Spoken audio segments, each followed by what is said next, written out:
તો hi friends, good morning. માં Khodiyar education ચેનલમાં દરેકનું હાર્દિક સ્વાગત છે. આજે આપણે અભ્યાસ કરવાનો છે ટીવાય બીકોમ સેમ 5માં મેનેજમેન્ટ એકાઉન્ટમાં રોકડ પ્રવાહ પત્રક. જો ફ્રેન્ડ, જે વિદ્યાર્થી મારો આ વિડીયો જોઈ છે એ લોકો સમજી લો કે ખૂબ જ નસીબવાળા છે. કારણ કે મેનેજમેન્ટ એકાઉન્ટમાં તમારા 17 માર્ક આજે હું પાક્કા કરાવી દેવા. કેટલા માર્ક? 17 માર્ક. કેમ ખબર? આજે આ રોકડ પ્રવાહ પત્રકનું જે ચેપ્ટર છે ને એ ટોટલ 17 માર્કનું ચેપ્ટર છે. તમને ખબર છે કે આ ચેપ્ટરમાંથી 14 માર્કનો એક મોટો દાખલો આવે છે, 3 માર્કના એક નાનો દાખલો આવે છે. તો વિચાર કરી લો ફ્રેન્ડ્સ કે જે વિદ્યાર્થીઓ આ વિડીયો જોતા હોય ને એ લોકોને એટીકેટી આવવાના ચાન્સીસ એકદમ જ ઘટી ગયા. બરાબર, એકદમ ચાન્સીસ ઘટી ગયા. કારણ કે 17 માર્ક કે 18 માર્ક તો અહીંયા કમ્પ્લીટ થઈ જાય એક જ લેક્ચરમાં. અને એટલે આ લેક્ચર આટલો મોટો છે. તમને ખબર પડે છે આ લેક્ચરમાં રોકડ પ્રવાહ પત્રકમાં જેટલા પણ મોસ્ટ ટાઈમ પોઈન્ટ આવે છે ને એ બધા ક્લિયર કરાવી દેવા. અને આ ચેપ્ટરમાં કંઈ બાકી જ નહીં રહેવા દેવા. કંઈ બાકી રહેવા જેવું બાકી જ નહીં રહેવા દેવા. સમજ પડી કે નહીં મારી વાત? અહીંયા જો આખો રોકડ પ્રવાહ પત્રકનો નમૂનો. અહીંયા રોકડ પ્રવાહ પત્રકમાં જેટલા ખાતા આવે છે ને એટલા ખાતા બધા બનાવી દીધા છે. કર વેતન જોગવાઈનું ખાતું, સામાન્ય અનામતનું ખાતું, કાયમી મિલકતનું ખાતું, ઘસારાનું ખાતું, રોકાણનું ખાતું, અહીંયા બધા જ આઈએમપી પોઈન્ટ લખી દીધા. પછી અહીંયા કોઈ હવાલામાં કોઈ નવો પોઈન્ટ આવે તો એને કઈ રીતે સોલ્વ કરવો એ પણ અહીંયા લખી દીધો છે. પછી પેલો આરપીએસ પરત કરવાનો હવાલો આવે, એટલે કે રેડીમેડ પ્રેફરન્સ પરત કરવાનો હવાલો આવે તમારા દાખલામાં, તો એ પણ અહીંયા લખી દીધો છે. સાથે સાથે એની અસર કાં થાય એ પણ લખી દીધેલી છે. જો ફ્રેન્ડ્સ, આ એક જ વિડીયો ખાલી તમે જોઈ જશો ને, એક જ વિડીયો, તો સમજી લો કે તમારું રોકડ પ્રવાહ પત્રક આખું કમ્પ્લીટ. પરીક્ષાનો આગલો દિવસ બાકી છે, કંઈ નથી આવડતું તો આ 9 ધારાનો આધાર છે. બરાબર, 9 ધારાનો આધાર એટલે શું કે જેનો કોઈ નથી ને એનો આ વિડીયો છે, એમ સમજી લો. રોકડ પ્રવાહ પત્રકમાં સમજ પડી? તમને કોઈ પ્રેક્ટિસ નથી કરી, કશે ટ્યુશન નહીં જતા, કંઈ નથી આવડતું, છેલ્લે આ વિડીયો જોજો. બરાબર, કારણ કે જેને કંઈ નથી આવડતું ને એના માટે આ રોકડ પ્રવાહ પત્રક બહુ કામ લાગવાનું છે. સમજ પડી? અને જો રોકડ પ્રવાહ પત્રક તમને આવડી ગયું તો માની લો કે ભંડોળ પ્રવાહ પત્રક પણ તમને આવડી ગયું. ખાલી 90% આ રોકડ પ્રવાહ પત્રક છે અને 10% બીજું અલગ ભંડોળ પ્રવાહ પત્રક બને. બરાબર, સેમ ટુ સેમ જ બધું અંદર એમાં આવે ભંડોળ પ્રવાહ પત્રકમાં પણ. ખાલી થોડોક જ ખાતામાં ચેન્જીસ છે, બાકી કોન્સેપ્ટ જરાક એવો જ છે એના જેવો. ચલો, અને આપણે સ્ટાર્ટિંગ કરીએ. હવે બહુ વાત નહીં કરીએ કારણ કે 6 થી 7 દિવસ ખાલી પરીક્ષાના આપણા બાકી છે. ચાલો જો, તો હવે આપણે અહીંયા એટલું શાંતિથી સમજવાનું છે ને ફ્રેન્ડ્સ, કારણ કે છે ને આ વિડીયો મેં લાંબો એના માટે બનાવું છું ને કારણ કે આમાં તમારા બધા જ કોન્સેપ્ટ ક્લિયર થઈ જાય. બહુ બધા સ્ટુડન્ટની એવી માંગ આવેલી છે ને કે રોકડ પ્રવાહ પત્રકના દાખલા નથી આવડતા અમને, ભંડોળ પ્રવાહ નથી આવડતા, મેનેજમેન્ટ એકાઉન્ટમાં કોઈ વિડીયો મૂકો, અમને કંઈ સમજ નથી પડતી કે દાખલા કઈ રીતે કરવા. તો એના માટે આ વિડીયો મેં બનાવેલો છે, તમારા માટે જ આ વિડીયો બનાવેલો છે. કારણ કે ફ્રેન્ડ્સ, અડધા એવા સ્ટુડન્ટ છે ને કે જે લોકો ટ્યુશન નથી જઈ શકતા, એમ એ લોકોની આર્થિક પરિસ્થિતિ નહીં સારી હોય, અથવા તો એવા કોઈ સંજોગ હોય કે એ લોકો શિક્ષણ નહીં લઈ શકતા હોય, તો એના માટે છે ને આ બધું ખૂબ જ અગત્યનું છે. બરાબર, એટલે હું એકદમ જ ફ્રીમાં આવું. મને કોઈ ચાર્જ નથી લેવા બધાના. બરાબર, મને વ્યૂની પણ નથી પડી, નથી સબસ્ક્રાઈબરની પડી. કારણ કે જો સબસ્ક્રાઈબરને વ્યૂ ક્યારે વધે ખબર છે? કે જ્યારે મારો કોન્સેપ્ટ સારો હોય, મને કંઈ સારું કરું, મારો કોઈ ઈરાદો સારો હોય ત્યારે વધે. અને એની પાછળ ભાગવાનું કોઈ જરૂર જ નથી કે સબસ્ક્રાઈબર વધે તો હું વિડીયો મૂકા, વ્યૂ વધે તો હું વિડીયો મૂકા. ના, મને મારી રીતે જે મારો ધ્યેય છે બસ એ જ મને જોવાનું છે. કે મને લોકોને એકદમ ઓછામાં ઓછા ને એકદમ દૂરમાં દૂર જેટલું ગમે ત્યાં હોય ને, મને લોકોને જ્ઞાન પહોંચાડવાનું છે. બસ મને એટલો જ મારો એમ ધ્યેય છે. ચાલો, તો હવે આપણે સ્ટાર્ટ કરીએ છીએ. જો, સૌથી પહેલાં જો કામગીરીની પ્રવૃત્તિમાંથી ઉદ્ભવતો રોકડ પ્રવાહ, પછી જો રોકાણ પ્રવૃત્તિમાંથી ઉદ્ભવતો રોકડ પ્રવાહ, અને ત્રીજો નાણાકીય પ્રવૃત્તિમાંથી ઉદ્ભવતો રોકડ પ્રવાહ. નહીં સમજ પડી? જો હું સમજાવું છું. સૌથી પહેલાં સ્ટાર્ટિંગ કરી થાય હું તમને કહું છું. જો અહીંયા રોકડ પ્રવાહ પત્રકનો આખો નમૂનો છે. હવે નમૂનાનો સ્ટાર્ટિંગ શું છે? 31/3/2022ના રોજનું રોકડ પ્રવાહ પત્રક. જો ફ્રેન્ડ્સ, તમારી રકમમાં છે ને તારીખ એક આપેલી હશે, એ તારીખ તમારે અહીંયા ઉપર મારી દેવાની. બરાબર, શું લખવાનું કે કોઈ પણ તારીખ હોય એમાં. અહીંયા મેં આપણે નવી તારીખ લખેલી કે 31/3/2022ના રોજનું રોકડ પ્રવાહ પત્રક, આ રીતે. અને પછી તમારે આ રોકડ પ્રવાહ પત્રક આખું બનાવવાનું છે. જો આમાં કંઈ બધી વિગત તમને પરીક્ષામાં નથી આવવાની, આ તો મેં આખો નમૂનો દોર્યો કે કઈ વિગતો આવી શકે. બરાબર છે, હું તમને આ બધું યાદ રાખી દેવા. તમે જરાક પણ ચિંતા નહીં કરતા કે આટલું બધું કઈ રીતે યાદ રખાશે. જો આ બધું નોટમાં ઉતારી દેજો. પહેલાં હું જે બોલું છું એ બધું કરજો. અને જો હું વિડીયોની સ્ટાર્ટિંગ કરું છું હવે જો હું તમને કહું ને કે નોન કરો તો તમે નોન લખજો નોટમાં. સમજ પડી છે? હું જે કંઈ બોલું ને એ તમારે નોટમાં લખવાનું, તો જ તમને ખબર પડશે. હવે મેં આગળનું પાછળનું બોલું ને આગળનું તમે નોન નહીં કરો, કંઈ ભૂલી ગયા હોય તો તમને કઈ રીતે ખબર પડે. એટલે મારો જેમ વિડીયો ચાલે છે તમારા મોબાઈલમાં, તેમ એક પેન લઈને નોટમાં બધું નોટિસ કરતા રહ્યો. ચાલો, તો સૌથી પહેલાં જો કે રોકડ પ્રવાહ પત્રક એટલે શું, હું એની કોરેલી માહિતી આપું તમને. રોકડ પ્રવાહ પત્રક એટલે શું, કે રોકડ પ્રવાહ એટલે શું, તો રોકડ ફ્લો એટલે કે એનો મતલબ શું થાય કે જો ફ્રેન્ડ્સ, તમારા ધંધામાં રોકડ કાથી કાં જાય છે એનો એક અંદાજ. બરાબર, કે તમને રોકડ કાથી મળે ને કાં રોકડ જાય છે એનો એક અંદાજ, એટલે એનો રોકડનો પ્રવાહ કહેવાય. હવે તમે કોઈ પણ બિઝનેસ, કોઈ પણ ધંધો કે કંઈ પણ કામ કરો છો તમે, તો એના માટે તમને મૂડી જોઈએ, કંઈ પૈસા જોઈએ, નાણાં જોઈએ. તો સૌથી પહેલાં ફ્રેન્ડ્સ એટલું યાદ રાખજો કે નાણાંને લગતા કોઈ પણ વ્યવહાર હોય ને તો એ નાણાકીય પ્રવૃત્તિમાં આવશે. કઈ પ્રવૃત્તિમાં? નાણાકીય પ્રવૃત્તિમાં આવે. રોકડ પ્રવાહપત્રક આપણે છે ને ટોન શીર્ષક હેઠળ બનાવાય. કયા? ટોન શીર્ષક હેઠળ. પહેલો કયો શીર્ષક?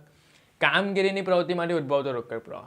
બીજો કયો આવે? જો રોકાણ પ્રવૃત્તિમાંથી ઉદ્ભવતો રોકડ પ્રવાહ. ને ત્રીજો અહીંયા છે કે નાણાકીય પ્રવૃત્તિમાંથી ઉદ્ભવતો રોકડ પ્રવાહ. હું એકદમ ડિટેલ્સમાં નાના પોઈન્ટ સમજાવવાનો છું. નાણાકીય પ્રવૃત્તિમાંથી ઉદ્ભવતો રોકડ પ્રવાહ તમારે એ માહિતી લખવાની છે કે જ્યાંથી તમારા નાણાંનો ઉદ્ભવ થઈ શકે. એટલે કે જો નાણાંને લગતા કંઈ પણ વ્યવહાર હોય તો તમારે અહીંયા નાણાકીય પ્રવૃત્તિમાં લખી દેવાના. હવે હું સમજાવું છું. તમે જ્યારે કોઈ પણ ધંધો ચાલુ કરો છો, બરાબર, તો એના માટે તમને શું જોઈએ? પૈસા જોઈએ. હવે માની લો કે હું એક ધંધો ચાલુ કરું તો મને એના માટે પૈસા જોઈશે. તો મેં શું કર્યા?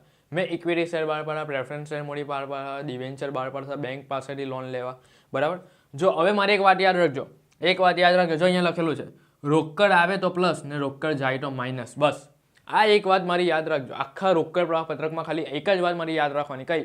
રોકડમાં એટલે કે આપણા ધંધામાં રોકડ આવે છે તો આપણે આ પત્રકમાં પ્લસ કરી દેવાની.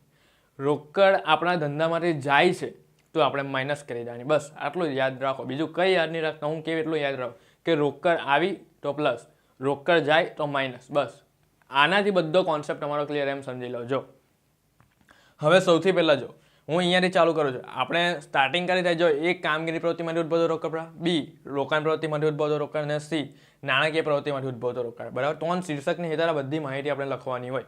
પણ આપણે અહીંયાની છેલ્લેથી ઉપર સુધી જવું. બરાબર. આખું ઊંડું છે આપણું. જો નાણાકીય પ્રવૃત્તિમાંથી ઉદ્ભવતો રોકડ પ્રવાહ, એમાં કઈ માહિતી આવે? આપણે જ્યાંથી પૈસા મળે ને એ બધું આમાં આવી જાય. પૈસાને લગતા જે કંઈ વ્યવહાર આવે નાણાકીયમાં આવે. બરાબર. હવે જો માની લો કે હું ધંધો ચાલુ કરતો, મને ઇક્વિટી શેર જોઈએ. એટલે કે ઇક્વિટી શેર હું બહાર પડે તો પણ મને પૈસા મળશે. બરાબર. પ્રેફરન્સ શેર બહાર પડે તો પણ મને પૈસા મળશે. ડિબેન્ચર બહાર પડશે તો પણ મને પૈસા મળશે. હું બેંક પાસેથી લોન લેવા તો પણ મને પૈસા મળશે. એટલે કે ટૂંકમાં મારી પાસે પૈસા આવશે, રોકડ આવશે. તો રોકડ આવે તો શું થઈ જાય ફ્રેન્ડ્સ? જો પ્લસ થઈ જાય. હવે જો અહીંયા સમજતા પણ જોજો, ઇક્વિટી શેર, પ્રેફરન્સ શેર મૂડી, ડિબેન્ચરની ઉપજ જો આવું તમારા દાખલામાં હોય તો પ્લસ કરી દેવાનું. જો હમણાં ગભરાઈ નહીં જાય કે આ બધી વિગત તમને કાંથી મળશે. હમણાં તમે ખાલી જો કે અંદર કઈ કઈ વિગતો આવે. પછી આપણે દાખલો પણ કરાવો. હું તમને દાખલો પણ એક સ્પેશિયલ કરાવવા, આઈએમપી દાખલો. બરાબર. એ પણ એમાં આપણે બધી પ્રેક્ટિસ કરવાની. આ તો ખાલી એક નમૂનો છે કે કઈ વિગત આવે, કાં લખાય, કેવી રીતે લખાય. અમને તમે ખાલી એ જ ધ્યાન આપો. આ વિગત કેવી રીતે લખવાની છે, કાંથી લખવાની છે, રકમ કઈ આવશે, એ બધી હમણાં નહીં વિચારો. હમણાં ખાલી એ જો કે કઈ વિગતો કાં લખવાની છે. બસ ચાલો. સૌથી પહેલાં જો નાણાકીય પ્રવૃત્તિમાં શું આવે? તો ઇક્વિટી શેર મૂડી, પ્રેફરન્સ શેર મૂડી, ડિબેન્ચરની ઉપજ, લાંબા ગાળાની લોન, અને આ બધું આપણે પ્લસ કરવાનું છે. બરાબર. આમાં ઇક્વિટી શેર મૂડી, પ્રેફરન્સ શેર મૂડી, ડિબેન્ચરની ઉપજ, લાંબા ગાળાની લોન. મેં તમને શું કીધું? આપણી પાસે પૈસા આવે છે ને તો પ્લસ કરજો. તો આ એવું માધ્યમ છે કે આપણી પાસેથી પૈસા આવી શકે કે preference share, equity share, debenture છે, લોન છે. હવે યાદ રાખો કે આપણે છે ને કોઈને પૈસા આપીએ છીએ તો એ શું થઈ જશે આમાં? માઇનસ. કારણ કે રોકડ જાય છે તો માઇનસ થઈ જાય. હવે જો આપણે રીડીમેબલ પ્રેફરન્સ શેર તો લીધા. હવે રીડીમેબલ પ્રેફરન્સ શેર આપણે પરત કરવાના હોય. આપણા દાખલામાં હવાલો આપેલો હોય કે રીડીમેબલ પ્રેફરન્સ શેર આટલા ટકાના પરત કરવામાં આવ્યા છે. તો જેટલા પરત કરે છે ને એટલું અમારી માઇનસ કરી લો. જો આરપીએસ પરત માઇનસ. હવે જો માની લો કે 2020માં આપણે લોન લઈએ છીએ અને 2021માં એને ચૂકવી દઈએ છીએ.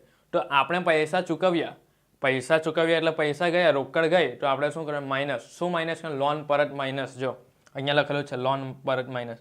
હવે જો આપણે કોઈ ડિવિડન્ડની ચૂકવણી કરીએ, કોઈ વ્યાજની ચૂકવણી કરીએ, એટલે આપણી પાસેથી પૈસા જાય છે તો માઇનસ કરી લેવાનું. જો કેટલું એકદમ સરળ કોન્સેપ્ટ થઈ ગયો ને તમારો કે રોકડ આવે તો પ્લસ, રોકડ જાય તો માઇનસ. આટલું કામ થયું. હવે પછી જો આ આખું આપણું પૂરું થઈ ગયું. જો ફ્રેન્ડ્સ આટલું તો આખું પૂરું થઈ ગયું. કે હવે જો મારી એક વાત યાદ રાખો, જો હું સમજાવી લઉં છું, આખું યાદ રખાઈ લઉં છું. નાણાકીય પ્રવૃત્તિમાંથી ઉદ્ભવતો રોકડ પ્રવાહમાં શું આવે? તો ભાઈ આપણે ઇક્વિટી શેર બહાર પાડીએ, ડિબેન્ચર બહાર પાડીએ, પ્રેફરન્સ શેર બહાર પાડીએ.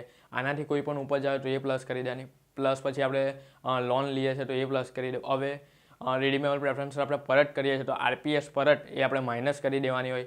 પછી આપણે લોન લીધેલી હોય તો હવે લોન એને ચૂકવીએ છીએ તો લોન પરત પણ માઇનસ કરી લો. પછી જો ડિબેન્ચરની ચૂકવણી કરીએ, વ્યાજની ચૂકવણી કરીએ તો એ પણ અહીંયા માઇનસ કરી લો. હવે જો ફ્રેન્ડ્સ આની જ વાત કરું છું. આનો આપણે હવે સરવાળો કરી દેવાનો અને એ આપણે અહીંયા કાં લખવાનો? આઉટર કોલમમાં લખવાનું. કઈ? બહારની કોલમમાં. અને એને આપણે શું કહેવાનું ખબર? નાણાકીય પ્રવૃત્તિમાંથી ઉદ્ભવતો ચોખ્ખો રોકડ પ્રવાહ. શું છે?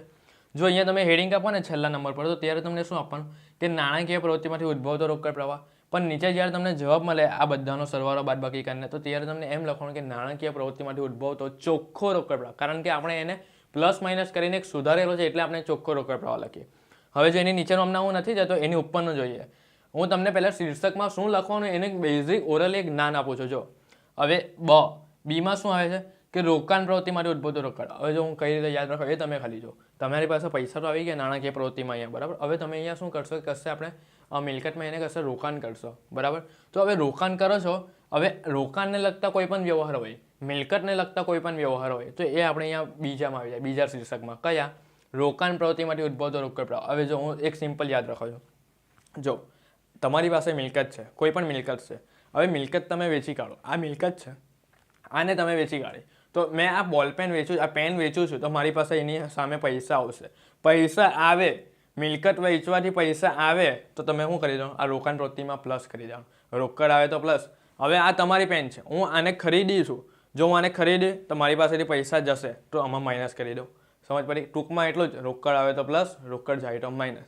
હવે બીજી વાત, રોકાણ છે, તમે રોકાણ કશે વેચો છો, રોકાણ ખરીદો છો, તો એ રીતે જો આપણે હવે જો મેં વેચ્યું છે તો મારી પાસેથી આવશે તો રોકાણ એટલે રોકડ પ્લસ, મેં ખરીદ્યું છે તો રોકડ માઇનસ, એ રીતે. સમજ પડી? જો અહીંયા સમજીએ આપણે કાયમી મિલકતોની ઉપજ, એટલે કાયમી મિલકતો આપણે વેચીએ છીએ તો એની આપણી ઉપજ થાય છે, તો એમાં શું કરી દેવાનું? પ્લસ. રોકાણોની ઉપજ એટલે એ પણ પ્લસ કરી દેવાની. પછી રોકાણો પર વ્યાજ અથવા ડિવિડન્ડ મળેલું, આપણે કોઈ મિલકતોમાં આપણે રોકીએ છીએ, બરાબર, તો એની પર વ્યાજ મળે છે, તો એ આપણે આમાં પ્લસ કરી દેવાનું છે. હવે જો રોકાણોની આપણે ખરીદી કરીએ એટલે પૈસા જાય છે, તો એ માઇનસ. કાયમી મિલકતોની ખરીદી, તો એ પણ માઇનસ. જો અહીંયા મેં કૌંસમાં કરેલું ને એ ચિહ્ન પણ છે, બરાબર. તો આટલી જ વિગત આવે. અને આનો જે પ્લસ માઇનસ કરીને જે જવાબ આવે તમારે એ અહીંયા બહાર લખી દેવાનો, અને એને શું કહેવાનું? રોકાણ પ્રવૃત્તિમાંથી ઉદ્ભવતો રોકડ પ્રવાહ. કયો રોકડ પ્રવાહ? ચોખ્ખો રોકડ પ્રવાહ. મેનેજ રાજ, તમે બોલો છો કે રોકાણ પ્રવૃત્તિમાંથી ઉદ્ભવતો ચોખ્ખો રોકડ પ્રવાહ લખવાનો, બરાબર. હવે જો આ ક થઈ ગયો, આ બ થઈ ગયો, હવે એની ઉપર મેં તમને ખબર છે કે મેં આ છેલ્લે કેમ કરવા છે, એટલે કે કામગીરીની પ્રવૃત્તિમાંથી ઉદ્ભવતો, કારણ કે એ જ આઈએમપી છે, સૌથી આઈએમપી એ જ છે, એટલે અમે શાંતિથી એ કરવાનું. આ તો મેં સમજાવી દીધું કે ફટફટ કે આવું આવે. હવે કામગીરીમાં જે છે મેઇન, જો સૌથી પહેલાં નાણાકીયમાં મને પૈસા મળ્યા. બી, રોકાણ પ્રવૃત્તિમાં મેં કશે રોક્યું. હવે સીમાં શું કરવાનું છે, એટલે કે અમાં શું કરવાનું? અમાં છે ને આપણે હવે ધંધો ચાલુ કરવાનો છે. સમજ પડે છે? આપણે જ્યારે ખબર 11માં ધોરણમાં આપણે વેપાર ખાતું અને નફા નુકસાન ખાતું બનાવતા હતા, આ હવે એના જેવું છે. હવે આપણે એની પર ધ્યાન આપવાનું છે. જો સૌથી પહેલાં આપણે અહીંયા જોઈએ સ્ટાર્ટિંગ, કામગીરીની પ્રવૃત્તિમાંથી ઉદ્ભવતો રોકડ પ્રવાહ. આનું હેડિંગ શીર્ષક એટલે આવું આવે. હવે ફ્રેન્ડ્સ, તમે વિચાર કરો, આપણે જ્યારે નફા નુકસાન ખાતું 11-12 ધોરણમાં સૌથી પહેલાં બનાવતા હતા, ત્યારે છે ને આપણે એને ઉધાર બાજુ એવા ખર્ચા લખી દેતા હતા કે જે ખર્ચે આપણે લખીએ છીએ તો એનાથી આપણે ધંધામાં નફો પણ નથી થતો ને ખોટ પણ નથી થતી, તો પણ આપણે નફા નુકસાન ખાતાની ઉધાર કે જમા બાજુએ લખી કાઢીએ છીએ. પણ હવે આપણે કેમ લખીએ છીએ? આપણે એનાથી કંઈ નફો કે ખોટ થતો જ નથી, પછી આપણે લખવાની શું જરૂર છે? તો પણ આપણે લખી દેતા હતા. એટલે એ જે આપણો ચોખ્ખો નફો મળતો હતો એ કેવો હતો? ખોટો હતો. તો અહીંયા જે આપણે કરવાનું છે એ આપણે અહીંયા કયો ચોખ્ખો નફો? એક સુધારેલો, એક ચોખ્ખો નફો, બરાબર. એટલે એમાં આપણે હવે સુધારવાનું છે. હવે એના માટે આપણે શું કરવાનું હતું? જો જે નફા નુકસાન ખાતામાં આપણે જે પ્લસ કરતા હતા ને તે એમાં માઇનસ કરી દો, પહેલામાં જે માઇનસ કરતા હતા ને એ એમાં પ્લસ કરી દો. એ રીતનું છે ખાલી, બરાબર. આપણે શું કરતા કે નફા નુકસાન ખાતામાં શું કરતા હતા કે જમા બાજુનો સરવાળો કરી દેતા હતા, એમાંથી ઉધાર બાજુનું માઇનસ કરતા હતા, એટલે આપણે કંઈ ચોખ્ખો નફો મળતો. હવે જો ફ્રેન્ડ ઘસારો છે, બરાબર, ઘસારો આપણે ક્યાં લખતા હતા? ઉધાર બાજુ લખતા. એનાથી શું નફો કે નુકસાન થયું? અરે ઘસારો તો આપણે મિલકત પર લાગે છે, બરાબર. એની પર આપણે પોતાને ધંધામાં કોઈ રોકડ આવતી કે જતી છે જ નહીં ને, આપણે એ જ જોવાનું છે, એવા ઇન્ટેન્સથી જોવાનું કે રોકડ આવે કે જાય છે. હવે અવાસ્તવિક મિલકત તો ભાઈ પ્રાથમિક ખર્ચ છે, એ પણ આપણે લખી દે. સામાન્ય અનામત છે, તો આ સુધીનું બધું જ નફા નુકસાન ખાતામાં લખી દેતા હતા. હવે એ બધાનું કંઈ જરૂર જ નથી, એનાથી કે આપણે નફો કે ખોટ જાય તો પણ આપણે લખતા હતા. તો ફ્રેન્ડ્સ, એટલું યાદ રાખો કે જે એમાં પ્લસ કરતા હતા એમાં માઇનસ કરજો, જે માઇનસ કરતા હતા એમાં પ્લસ કરજો. હું તમને સમજાવી દઉં એકદમ ડિટેલ્સમાં. જો સૌથી પહેલાં તમારે શું લખવાનું? આ કામ હેડિંગ આપવાનું. આવી રીતે પહેલાં રોકડ પત્રકનો આખો નમૂનો આ રીતે દોરવાનો. એમાં તમારે 3 આવી રીતે પહેલાં શીર્ષક આપી દેવાના, પછી અંદર સ્ટાર્ટિંગ કરવાની. જો કામગીરીની પ્રવૃત્તિમાંથી ઉદ્ભવતો રોકડ પ્રવાહ, એમાં સૌથી પહેલાં તમારે લખી દેવાનું ચોખ્ખો નફો. કયો લખો? ચોખ્ખો નફો, જે પ્લસ કરવાનો છે, માઇનસની નિશાની નહીં કરતા. જો હું તમને જે કહેવા ને એ જ માઇનસની નિશાની તમારે કરવાની, બરાબર. બધું માઇનસ નહીં કરી દેવાનું, હું તમને કહેવા. ચાલો, જો સૌથી પહેલાં તમારે શું લખવાનું? ચોખ્ખો નફો પહેલા નંબર પર. હવે ચોખ્ખો નફો એકલો નહીં લખવાનો, એનું આખું નામ છે કે કરવેરા અને અસામાન્ય બાબત પહેલાંનો ચોખ્ખો નફો. આ એનું આખું નામ છે, તો આખું નામ લખો. આ બધી વિગત તમારે ઇનર કોલમમાં લખવાની છે, આઉટર કોલમમાં હમણાં કંઈ નથી લખવાનું. આઉટર કોલમમાં ફક્ત એ જ લખાય કે 3 હેડિંગના આ જે આપણા છેલ્લા જવાબ આવે ને, ચોખ્ખો કામગીરીનો રોકડ પ્રવાહ, પછી ચોખ્ખો રોકાણનો રોકડ પ્રવાહ, ચોખ્ખો નાણાકીયનો, એ જ લખાય, બરાબર. ખર્ચાનો આપણે જે ટોટલ એ તો બધું અંદર જ લખવાનું હોય. ચાલો, જો સૌથી પહેલાં શું લખવાનું? કરવેરાને અસમયની બાબત પહેલાંનો ચોખ્ખો નફો. હવે જો હવે એના પછીનું શું લખવાનું? લખતા જ જોયો તમારી નોટમાં. ઘસારો કે ઘસારાની જોગવાઈ તો આપણને અંદર પ્લસ કરી દેવાનું. માંડી વાળેલ અદ્રશ્ય મિલકત, પછી એમાં શું આવી જાય? પાઘડી, પેટર્ન, ફ્રેન્ચાઇઝી, ટ્રેડમાર્ક, કોપીરાઇટ, આ બધી અદ્રશ્ય છે, એ પણ અહીંયા આવી જાય. જો હમણાં છે ને, હમણાં ખાલી એટલું જ યાદ રાખો કે કઈ કઈ વિગતો આવે. હવે આ વિગતો ક્યાંથી આવી, કેમ પ્લસ કરીએ, કેમ માઇનસ કરીએ, એ તમને ક્યારે ખબર પડે? ખબર જ્યારે તમે આખો વિડીયો છેલ્લા સુધીને જોવો ને ત્યારે ખબર પડે. કારણ કે દાખલા કરીએ ને ત્યારે જ મેઇન છે. આપણે ખબર કોઈ થિયેટરમાં પિક્ચર જોવા જઈએ તો આખું પિક્ચર જોઈએ ને ત્યારે છેલ્લે મેઇન વસ્તુ હોય ને એ ખબર પડે. તો અહીંયા પણ કંઈ એવું જ છે. આ વિડીયો એટલે જ લાંબો છે કે છેલ્લે સુધીને જે જોવે ને એને જ આખા પિક્ચરનો એટલે કે આખા વિડીયોનો આપણો એક ભાગ ખબર પડે કે આમાં શું કહેવા માંગે. જો ચાલો, સૌથી પહેલાં મેં કીધું કે ચોખ્ખો નફો લખી દો, એનું આખું નામ લખો. પછી બીજા નંબર પર ઘસારો કે ઘસારાની જોગવાઈ. ત્રીજા નંબર પર માંડી વાળેલ અદ્રશ્ય મિલકત, એમાં પાઘડી આવે, પેટર્ન આવે, કોપીરાઇટ આવે, ટ્રેડમાર્ક આવે, ફ્રેન્ચાઇઝી આવે, બધી.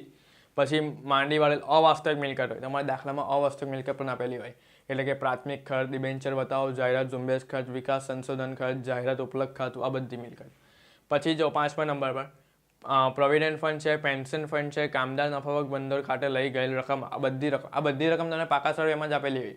તમે જરા પણ ચિંતા નહીં કરતા, દાખલામાં બધું સમજ પડી જશે. હમણાં ખાલી જુઓ. પછી કરવેરાની જોગવાઈ, અને અહીંયા કાઉન્સમાં આવે નફા નુકસાન ખાતે. શું આવે? નફા નુકસાન ખાતે. આ કેમ છે બધું સમજાવ. કરવેરાની જોગવાઈ નફા નુકસાન ખાતે. પછી સૂચિત ઇક્વિટી, ડિવિડન્ડ, પ્રેફરન્સ ડિવિડન્ડ અને વચગાળાનો ડિવિડન્ડ. પછી સામાન્ય અનામત, મૂડી અનામત, મિલકત વેચાણ. હવે જોજો, હવે મેન આવ્યું ફ્રેન્ડ્સ. જો મિલકત વેચાણની ખોટ, જો હંમેશા યાદ રાખજો કે તમે કોઈ મિલકત વેચો છો અને એમાં તમને ખોટ જાય છે તો એ આપણે છે ને અહીંયા પ્લસ કરવાની આવે. બરાબર, પ્લસ કરવાની આવે. જો ફ્રેન્ડ્સ, મિલકત વેચાણની ખોટ કઈ રીતે યાદ રાખો કે ખોટ છે ને તો એની ઓપોઝિટ શું આવે? પ્લસ. એ રીતે યાદ. તો મિલકત વેચાણની ખોટ તમે એમાં પ્લસ કરી દો. હવે જો કોઈ મિલકત વેચો તો તમે નફો થાય તો એની ઓપોઝિટ તમને શું યાદ રાખો કે માઇનસ. તો મિલકત વેચાણનો નફો તમારામાં માઇનસ કરવાનો છે. પછી એ રીતે જો રોકાણ પર વ્યાજ, ડિવિડન્ડ પર વ્યાજ માઇનસ. હવે આટલું કામ થઈ જાય ને, જો 1 થી 11 પોઈન્ટ તમારે અહીંયા કમ્પ્લીટ થઈ જાય તો તમારે અહીંયા એનું ટોટલ કરી દેવાનું અને અહીંયા તમારે એની રકમ લખવાની અંદર જ. અને એને તમને શું આપવાનું ખબર? કાર્યશીલ મૂડીમાં ફેરફાર પહેલાંનો રોકડ પ્રવાહ. કાર્યશીલ મૂડીમાં ફેરફાર પહેલાંનો રોકડ પ્રવાહ. હવે જો મેઇન વસ્તુ મને અહીંયા જ સમજાવવાની છે કે કાર્યશીલ મૂડી એટલે શું. તો કાર્યશીલ મૂડી એને શું કહેવાય? કે ચોખ્ખી મિલકત અને જો કાર્યશીલ મૂડી એટલે શું એ પણ. હા, જો કાર્યશીલ મૂડી એટલે ફ્રેન્ડ્સ કુલ મિલકત અને કુલ દેવા વચ્ચેનો તફાવત. બરાબર.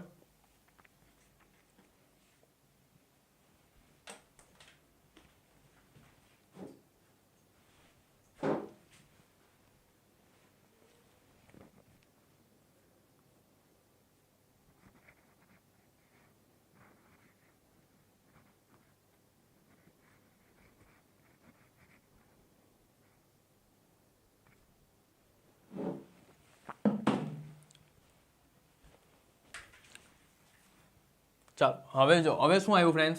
કાર્યશીલ મૂડીમાં ફેરફાર પહેલાંનો રોકડ પ્રવાહ એટલે આપણો આવી જાય. હવે જો કાર્યશીલ મૂડીમાં ફેરફાર એટલે શું? કે ચાલુ મિલકત અને ચાલુ દેવા વચ્ચેનો તફાવત. શું? ચાલુ મિલકત અને ચાલુ દેવા વચ્ચેનો તફાવત. હવે આ જ મારે મેઇન પોઈન્ટ સમજાવવાનો છે કે કાર્યશીલ મૂડી એને કોની કહેવાય. જો હું સમજાવું છું અહીંયા. કાર્યશીલ મૂડી એટલે શું? જો અહીંયા સમજો. કાર્યશીલ મૂડી એટલે એની મેં વ્યાખ્યા તમને શું કીધું કે આ ચાલુ મિલકત છે. શું છે? ચાલુ મિલકત. અને પછી અહીંયા ચાલુ દેવા. આ બે વચ્ચેનો તફાવત જે આવે ને એને કાર્યશીલ મૂડી કહેવાય. હવે કઈ રીતે? જો સૌથી પહેલાં મેં અહીંયા ચાલુ મિલકતની વાત કરું. ચાલુ મિલકત એટલે હવે આપણે જોઈએ કે એમાં કઈ રીતે કાર્યશીલ મૂડી કહેવાય. જો હંમેશા યાદ રાખજો કે ચાલુ મિલકત વધે છે તો આપણે રોકડ પ્રવાહપત્રકમાં માઇનસ કરવાનું, અને ચાલુ મિલકત ઘટે છે તો રોકડ પ્રવાહપત્રકમાં આપણે પ્લસ કરી દેવાનું. એ રીતે જો ચાલુ દેવા વધે તો આપણે પ્લસ જ કરવાનું અને ચાલુ દેવા ઘટે તો આપણે માઇનસ કરવાનું. આ રીતે જો એક સિમ્પલ કોન્સેપ્ટ યાદ રાખો કે તમારી પાસે કોઈ મિલકત આવે છે, બરાબર, મિલકત આવશે તો એ બદલે પૈસા જશે, બરાબર. તો કાર્યશીલ મૂડીમાં તમે શું યાદ રાખો કે જ્યારે ચાલુ મિલકત તમારી પાસે વધે, એટલે કે માની લો કે જમીન તમારી 2020માં 25,000ની હતી અને 2021માં એની જમીન કેટલી થઈ ગઈ? 30,000. તો 5,000 જમીન બીજી તમે વધી ગઈ, તો બીજી વધી ગઈ ને એટલે ખરીદી હશે ને તો પૈસા ગયા હશે ને, તો એટલું યાદ રાખજો કે જ્યારે પૈસા આપણી પાસે જાય છે તો આમાં માઇનસ કરજો. આ તમને દાખલામાં બધું શીખવાડી દેવા. અને એ રીતે જો ચાલુ દેવાની વાત કરો, ચાલુ દેવામાં શું આવે? જો ચાલુ તમે દેવું કરો, બરાબર, પૈસા તમારે લિયાજ કરો, દેવું કરીએ તો પણ આપણે આપણી રીતે જાણો કે પૈસા આપણી પાસે આવશે તો ચાલુ દેવામાં વધારો થયો તો તમે આમાં પ્લસ કરી દો. હવે જો પૈસા તમે બધાને ચૂકવો છો એટલે ઘટાડો થાય તો ચાલુ દેવામાં ઘટાડો થાય તો આમાં માઇનસ. એ રીતે. પણ હવે ચાલુ મિલકતમાં ઉલટું છે પાછું. જો ચાલુ મિલકત વધે છે એટલે તમારી પાસે મિલકત વધ્યા કરે તો તમારે શું એટલે શું અમારે કે પૈસા જાય છે કે આપણે પૈસા એના જાય છે તો આમાં આપણે માઇનસ કરી દેવાનું. જો એટલું યાદ રાખો કે ચાલુ મિલકત વધે તો રોકડ પ્રવાહમાં એ માઇનસ કરો. જો ચાલુ મિલકત ઘટે છે તો આમાં પ્લસ કરી દો. બરાબર. જો હું સમજાવું છું. હવે જો અહીંયા કે સ્ટોકમાં ઘટાડો થયો તો હવે તમે બોલો આમાં પ્લસ કે માઇનસ કરો. સ્ટોક આપણે શું છે? મિલકત છે. તો મિલકતમાં ઘટાડો થાય તો આપણે શું કરવાનું? રોકડ પ્રવાહમાં પ્લસ કરવાનું. કારણ કે હું સ્ટોકમાં ઘટે હવે જો આ સ્ટોક છે હવે હું આને વેચું છું તો મારી પાસે રોકડ આવશે તો આમાં પ્લસ કરી દો. પછી જો દેવાદારમાં વધારો થયો તો હવે આ શું આવે? દેવાદારમાં વધારો થાય છે તો આમાં જો વધારો થાય તો આમાં આપણે માઇનસ આવી જાય. કેમ ખબર? વધારો થાય છે તો આમ દેવાદાર આપણી શું છે? મિલકત છે. દેવાદાર જેમ જેમ આપણે વધે છે તેમને શું થાય છે? પૈસા આપણી પાસે જાય છે એટલે આપણે માઇનસ આવે. બરાબર. રોકડ જાય છે. ચાલો, લેણી હુંડીમાં ઘટાડો. હવે લેણી હુંડી આપણે શું થઈ ગઈ ફ્રેન્ડ્સ? જો લેણી હુંડી પણ આપણી મિલકત જ કહેવાય. બરાબર. લેણી હુંડીમાં ઘટાડો થાય છે. જો મિલકતમાં યાદ રાખજો, મિલકત ઘટે તો રોકડ પ્રવાહમાં પ્લસ કરી દો, મિલકત વધે તો આમાં માઇનસ કરી દો. ચાલો, હવે લેન્ડરમાં ઘટાડો તો માઇનસ કારણ કે દેવું છે. દેવી હુંડીમાં ઘટાડો તો એ પણ માઇનસ છે. બરાબર. જો ચાલુ દેવા તો એઝ ઇટ ઇઝ જ છે. ચાલુ દેવામાં ઘટાડો થયો તો આમાં તમારે માઇનસ જ કરવાનો. ચાલુ દેવામાં વધારો થાય તો આમાં પ્લસ જ કરવાનો. પરંતુ ફ્રેન્ડ્સ જો ચાલુ મિલકત વધે છે તો આમાં તમે માઇનસ કરજો. ચાલુ મિલકત ઘટે છે તો આમાં પ્લસ કરજો. સમજ પડી? ચલો, આટલું કામ થાય પછી તમારે અહીંયા એનું પાછું પેલું ઉપર સાથે અહીંયા પ્લસ માઇનસ કરીને જે જવાબ આવે અહીંયા તમારે લખવાનો. પછી તમારે શું કરવાનું? 17માં નંબર અહીંયા જો પછી શું છે? આ મોસ્ટ એમપી છે, બધા છે ને ભૂલી જાય છે. જો સૌથી છેલ્લે કરવેરો ચૂકવ્યો તમારે બાદ કરવાનો. સૌથી છેલ્લે આ ઇમ્પોર્ટન્ટ છે અને છેલ્લે જ કરવાનો આવે. જો તમારા દાખલામાં હવાલામાં આપેલું કે કરવેરો ચૂકવ્યો, બરાબર, તો તમારે અહીંયા લખી દેવાનું. એમ પણ કીધું હોય કે આવકવેરો ચૂકવ્યો તે પણ તમારે અહીંયા જ લખવાનું.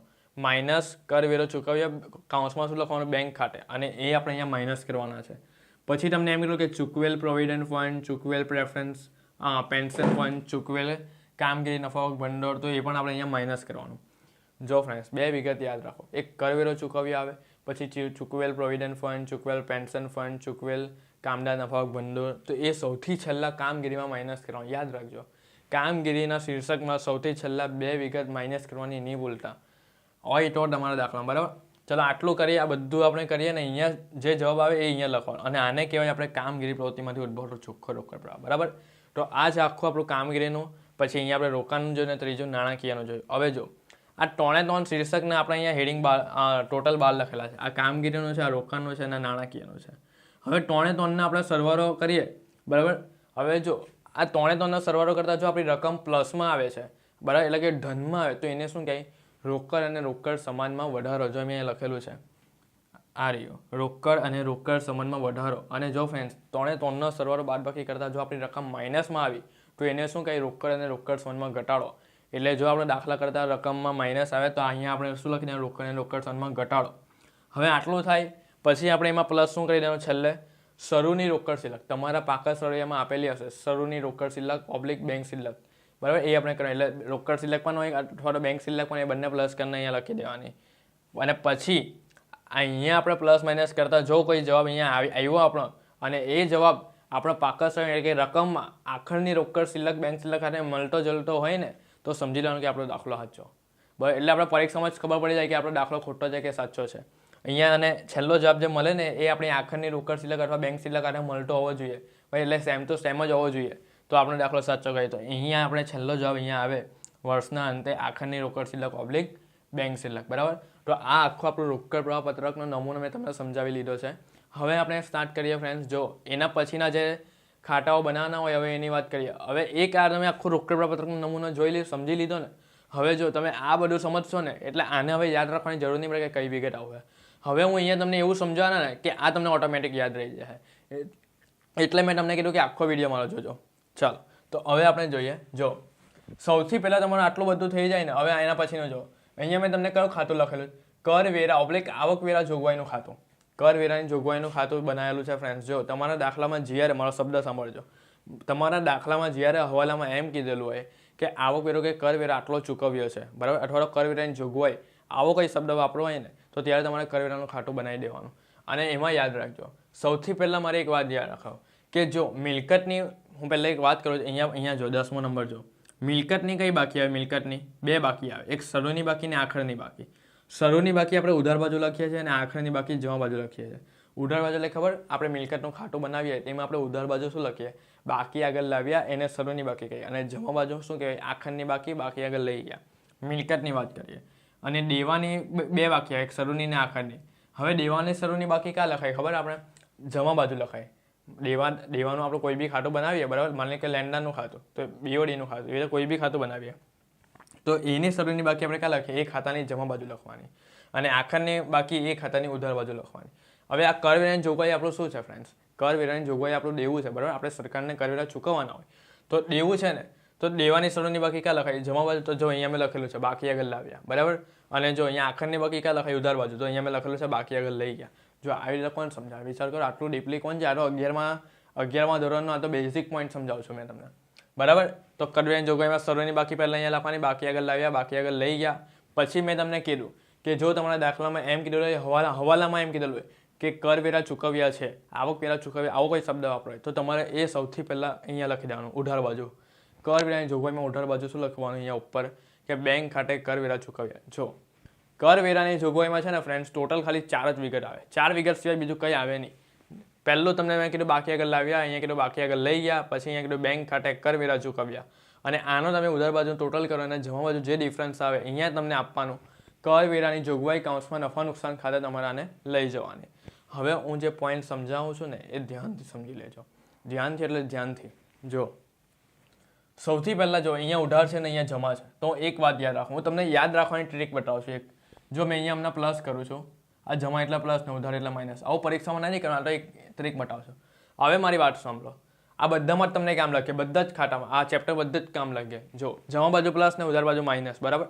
હવે મારે એક વાત યાદ રાખો કે તમને ઉધાર બાજુ અથવા તો જમા બાજુ, ઉધાર બાજુ અથવા જમા બાજુ બેંક ખાતે અથવા નફા નુકસાન ખાતે દેખાય. હવે માની લો કે ઉધાર બાજુ અહીંયા બેંક કે નફા નુકસાન છે તો એ તમારે અહીંયા માઇનસ કરવાનું. નફા નુકસાન ખાતે અહીંયા જમા બાજુ કે બેંક ખાતે હોય તો તમારે અહીંયા પ્લસ કરવાનું. ખાલી એટલું જ વાત યાદ રાખવાની કે આ 3માંથી કયા શીર્ષકમાં પ્લસ માઇનસ થાય, બસ આટલું જ યાદ રાખજો. જો હું પાછું સમજાવું છું. જો ઉધાર બાજુ મને શું દેખાયું, ઉધાર બાજુ તો અહીંયા જો બેંક ખાતે દેખાયું, તમને ખાલી 2 જ વિગત શોધવાની, એક બેંક ખાતે એક નફા નુકસાન ખાતે, બસ એની જ એન્ટ્રી આપવાની. તો ઉધાર બાજુ મને શું દેખાયું, જો બેંક ખાતે અહીંયા દેખાયું કરવેરા ચૂકવ્યા, હવે એ અહીંયા જોવાનું ઉપર કઈ નિશાની છે માઇનસ. હવે ખાલી એટલું જ યાદ રાખવાનું છે કે આ કયા શીર્ષકમાં આવે, કામગીરીના શીર્ષકમાં આવે કે રોકાણ પ્રવૃત્તિના શીર્ષકમાં આવે કે નાણાકીયમાં આવે બરાબર. તો જો ઉધાર બાજુ બેંક ખાતે કરવેરા ચૂકવ્યા અહીંયા માઇનસ છે, તો તમે યાદ કરો કે આ કરવેરાની ચૂકવ્યાની એન્ટ્રી ક્યાં થાય, આ કરવેરા ચૂકવ્યા છે એની એન્ટ્રી થાય ફ્રેન્ડ્સ કામગીરીમાં માઇનસ બરાબર. જો અહીંયા મેં સૌથી છેલ્લે અહીંયા લખેલું છે કરવેરા ચૂકવ્યા બેંક ખાતે, તે આ જ વિગત છે, સમજ પડી. એટલે તમને ખબર પડી જાય કે હવે આપણે જે આ બધી વિગત લખેલી છે કાથી આપણે મળે છે. ચાલો પછી જો જમા બાજુ મને કંઈ દેખાય છે બેંક અથવા નફા નુકસાન, તો હા જો અહીંયા દેખાય છે, આ જો આ કરવેરાની જોગવાઈ એટલે કે નફા નુકસાન ખાતું.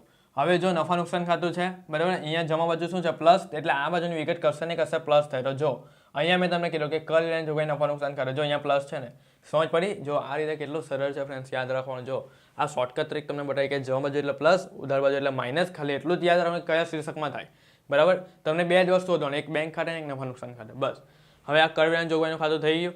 હવે સામાન્ય અનામતનું ખાતું જો તમારા દાખલામાં જ્યારે સામાન્ય અનામતની કંઈ વાત કરવામાં આવેલી હોય, જો ફ્રેન્ડ્સ એટલું યાદ રાખો કે આ રોકડા પત્રકની શરૂઆત તમને કઈ રીતે કરવાની ખબર, દાખલા ગણવાની હવાલાથી કરજો, હવાલાથી કરો. હવાલામાં જેની વાત કરેલી એના આપણા ખાતા બનાવવાના હોય.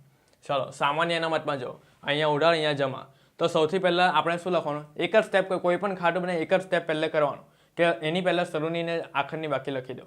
તો સામાન્ય અનામત આપણે કઈ બાજુ લખીએ, મૂડી દેવા બાજુ લખીએ, એટલે આપણે એક દેવું થયેલું કહેવાય બરાબર. તો દેવાની કઈ બાકી આવે, શરૂની, તો જમા બાજુ અહીંયા લખાય. જો અમે અહીંયા બતાવીએ કે દેવાની શરૂની જમા બાજુ, તો અહીંયા બાકી આગળ લાવ્યા, અહીંયા બાકી આગળ લઈ ગયા, પછી જે ડિફરન્સ આવે અહીંયા જમા બાજુ એને શું કહેવાય, નફા નુકસાન ખાતે બરાબર. અને જો નફા નુકસાન ખાતે આવી ગયું, હવે આ નફા નુકસાન ખાતે આવ્યું એટલે આની એન્ટ્રી પણ ક્યાં થશે ફ્રેન્ડ્સ, તો આની એન્ટ્રી થશે કામગીરીમાં પ્લસ. જો મને કઈ રીતે ખબર પડી કામગીરીમાં પ્લસ, તો જો અહીંયા જમા એટલે પ્લસ, ઉધાર એટલે માઇનસ. તો જો હવે આ આપણે ક્યાં શોધીએ, જો અહીંયા લખેલું સામાન્ય અનામત, જો આવેલું 8મા નંબર પર છે ને, સમજ પડી. એટલે આ સામાન્ય અનામત અહીંયાથી આવે છે, એ રીતે યાદ રાખો.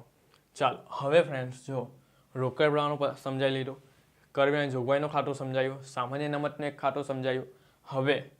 હવે તમારે મોસ્ટ આઈએમપી પોઈન્ટ નોટમાં લખી જ દેવાના છે, એ તમને યાદ રાખવાના છે અગત્યના. જો સૌથી પહેલો પોઈન્ટ જો સૂચિત ડિવિડન્ડ. આ સૂચિત ડિવિડન્ડ છે ને તમને ક્યાં આપેલો હશે ખબર, પાકા સળિયામાં તમારી રકમમાં જ આપેલો સૂચિત ડિવિડન્ડ. હવે સૂચિત ડિવિડન્ડ તમને 2 વર્ષનું આપેલું હોય, આખો દાખલો 2 વર્ષ માટે ન જોઈએ, એક સાઈડ પહેલાં આખું વિગત હશે બરાબર, એમાં આ બધી વિગતો આપેલી તમને, પછી એમાં તમને 1 વર્ષ હશે, એની બાજુમાં બીજું વર્ષ હશે, માની લો કે 2020 છે અને એની બાજુમાં 2021 છે, એ રીતે હોય બરાબર. હવે સૂચિત ડિવિડન્ડ છે ને 2 વર્ષનો હોય, એક ચાલુ વર્ષનું અને એક ગયા વર્ષનું હોય. હવે એટલું યાદ રાખજો કે સૂચિત ડિવિડન્ડ તમને વર્ષનું જે આવું ને એ કામગીરીમાં અહીંયા પ્લસ કરી દેવાનું, અને જે ગયા વર્ષનું હશે ને એ નાણાકીયમાં અહીંયા માઇનસ કરી દેવાનું. જો હું સમજાવું છું, ચાલુ વર્ષ એટલે માની લો કે 2022 ચાલે છે, હવે એનું ચાલુ વર્ષ આપણે આ 2022 કહીએ, તો એનો જે સૂચિત ડિવિડન્ડ હોય ને એ કામગીરીમાં પ્લસ કરવાનું. જો અહીંયા મેં લખેલું સૂચિત ઇક્વિટી ડિવિડન્ડ, એ પ્લસ કરજો. હવે ગયું વર્ષ એટલે કયું, 2021, તો 2021નો ડિવિડન્ડ અહીંયા માઇનસ કરવાનો, નાણાકીયમાં માઇનસ કરવાનો છે. અહીંયા મેં બધી નોંધ લખેલી જ છે. જો ડિવિડન્ડ, આ બધી નોંધ તમારે લખવાની. સૂચિત ડિવિડન્ડ ચાલુ વર્ષનું કામગીરીમાં પ્લસ, સૂચિત ડિવિડન્ડ ગયા વર્ષનું નાણાકીયમાં માઇનસ. હવે બીજી પોઈન્ટ, ઘસારો. તમારા દાખલામાં ઘસારો આપેલો હોય ફ્રેન્ડ્સ, ઘસારો. તો ઘસારો હંમેશા યાદ રાખજો કે કામગીરીમાં પ્લસ કરવાનો. જો અહીંયા લખેલું છે બીજા પોઈન્ટમાં ઘસારો. ત્રીજું પોઈન્ટ, અદ્રશ્ય મિલકતમાં ઘટાડો થયો. તમારી અદ્રશ્ય મિલકતમાં ઘટાડો થયો બરાબર, એટલે પહેલે જેટલી હતી એનાથી થોડો ઘટાડો થઈ ગયો છે, તો એટલું યાદ રાખો કામગીરીમાં પ્લસ. જો એટલે અહીંયા આપણે લખ્યું કે અદ્રશ્ય મિલકત. પછી જો અવાસ્તવિક મિલકતમાં ઘટાડો, તો કામગીરીમાં પ્લસ. જો ફ્રેન્ડ્સ મોટા ભાગની વિગત એવી છે ને કે કામગીરીમાં પ્લસ જ થશે અને નાણાકીયમાં માઇનસ જ થશે. પછી જો આપણે મળેલ વ્યાજ ને મળેલ ડિવિડન્ડ, આપણે વ્યાજ મળ્યું અને ડિવિડન્ડ મળ્યું, તો જો ફ્રેન્ડ્સ પૈસા આવે છે તો હવે શું કરવાનું છે, કોને લગતું છે, નાણાકીયને લગતું છે. જો અહીંયા મળેલ વ્યાજ ને મળેલ, તો એની એન્ટ્રી શું લખેલી અહીંયા જો નાણાકીયમાં અહીંયા પ્લસ થઈ જશે બરાબર, નાણાકીયમાં પ્લસ અને શું થાય છે કામગીરીમાં માઇનસ બરાબર. મળેલ વ્યાજ છે, મળેલ ડિવિડન્ડ છે, તો નાણાકીયમાં મળેલ છે તો નાણાકીયમાં પ્લસ કરો અને કામગીરીમાં માઇનસ કરજો. આ બધી એન્ટ્રી અહીંયા લખી દેજો નોટમાં. પછી જો ચૂકવેલ વ્યાજ છે ને ચૂકવેલ ડિવિડન્ડ છે, હવે આપણે ચૂકવીએ છીએ એટલે પૈસા જાય છે, તો નાણાકીયમાં માઇનસ અને કામગીરીમાં પ્લસ. જો નાણાકીયમાં માઇનસ, કામગીરીમાં પ્લસ, એટલે આમાં તમે નાણાકીયમાં માઇનસ કરવાનો અને આમાં પ્લસ કરવાનો. પછી જો વચગાળાનો ડિવિડન્ડ, આ વચગાળાનો ડિવિડન્ડ છે ને ફ્રેન્ડ્સ એ હવાલામાં આવશે. ક્યાં આવશે? હવાલામાં. અને એની 2 એન્ટ્રી થશે. એ વચગાળાનો ડિવિડન્ડ કામગીરીમાં પ્લસ થશે અને નાણાકીયમાં માઇનસ બરાબર. જો અહીંયા લખેલું છે વચગાળાનો ડિવિડન્ડ, તો કામગીરીમાં પ્લસ, નાણાકીયમાં માઇનસ બરાબર છે. પછી જો સામાન્ય અનામતમાં વધારો થયો, સામાન્ય અનામતમાં વધારો થઈ જાય તો કામગીરીમાં પ્લસ કરજો. પછી જો પ્રેફરન્સ શેર ડિવિડન્ડ તમને આપેલું હોય તો એને કામગીરીમાં પ્લસ કરો અને નાણાકીયમાં માઇનસ કરો.